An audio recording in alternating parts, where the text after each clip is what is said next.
ఏదో ₹1 కోటి ప్రకటిస్తున్నా, అది కూడా వచ్చినాక చూస్తా. ఏంది తిరుపతిరావు గారు, వీళ్ళు చేసే ప్రచారం, వీళ్ళు రాసే రాతలు, కూసే కూతలు, ఇవి చూస్తుంటే ఏమనిపిస్తుంది మీకు? వెంకటకృష్ణ గారు సార్, పెద్దలు పట్టాభి గారు భారీ అనేసరికి నేను కూడా ఏదో భారీగా ఉంటదని చెప్పేసి ఇట్లా ఏనుగు లెగుస్తుంది అనుకున్నారా? కాదు, ఏనుగు లెగుస్తుంది అనుకున్నారా? మా భాషలో చెప్పాలంటే గడ్డిపెట్ట గుడ్డుగా అయిపోయింది సార్. అది కోట గడ్డిపెట్ట అని ఉంటదండి. తెలియనోడు ఆయన గుడ్డు పెడుతుందంటే అబ్బో గడ్డి పెట్టంటే గడ్డాము అది ఊహించుకుంటాడు, అంత ఉంటుందని. అది గుడ్డు పెట్టని చెప్పి చూడడానికి వెళ్ళాడట. తీరా చూస్తే అది ఎంత గుర్తుంది. అది ఆ గడ్డి పెట్టంటే నువ్వు ఎంత ఉంటుంది అన్నట్టు. పూరేడు అంటాం, తెలంగాణలో పూరేడు అంటాం. మా గడ్డిపెట్టి గుడ్డు కథలా చేశాడు అనమాట జగన్మోహన్ రెడ్డి.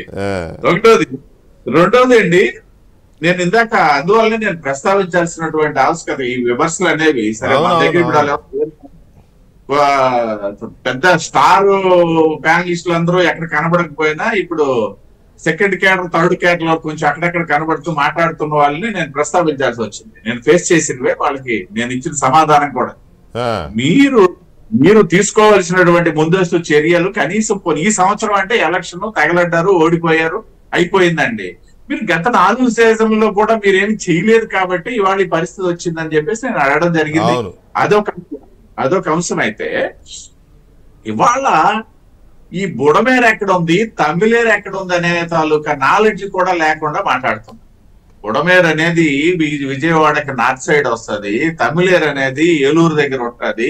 ఈ 2 నగరాలకి ఈ 2 ఏర్ల ద్వారా ఎప్పుడు వరద ప్రభావం ఉంటది, వరద ఇబ్బంది ఉంటది అనే కామన్ సెన్స్ కూడా లేకుండా ఎట్లా 5 సంవత్సరాలు ప్రభుత్వంలో పనిచేశారా నేను చెప్పేది ఒక ముఖ్యమంత్రి గురించి అన్నట్లే. మిగతా వాళ్ళు ఉన్నారు కదా, కావమని కేకలేసుకున్నటువంటి వాళ్ళు, వాళ్ళకే సలహా ఇవ్వాలి కదా.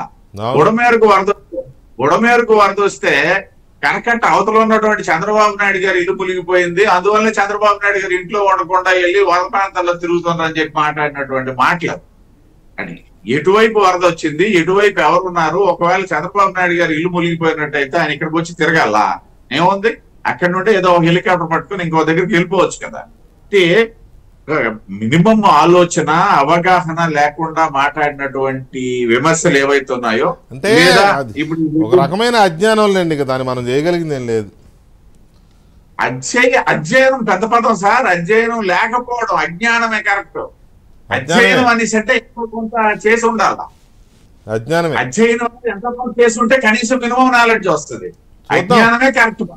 చూద్దాం ₹1 కోటి ఎప్పుడు ఇస్తాడో. లండన్ వెళ్ళడం, లండన్ వెళ్లకుండా క్యాన్సిల్ చేసుకుని ఇక్కడే ఉండి ప్రజాసేవలో అంకితం అవుతారో, లేకపోతే వాళ్ళ శ్రేణులందరినీ ప్రజల్లోకి వెళ్ళండి, మీరు కూడా కష్టపడి చేయండి. మాజీ ఎమ్మెల్యేలు, మాజీ మంత్రులు అందరూ అదే మాజీ ఎమ్మెల్యేలు, మాజీ మంత్రులు అప్పుడు బాగానే ఇసుకలోనో లిక్కర్లోనో వాటిలోనో సంపాదించుకున్నారు కదా, అందులో కొంత 10% తీయండియా మీ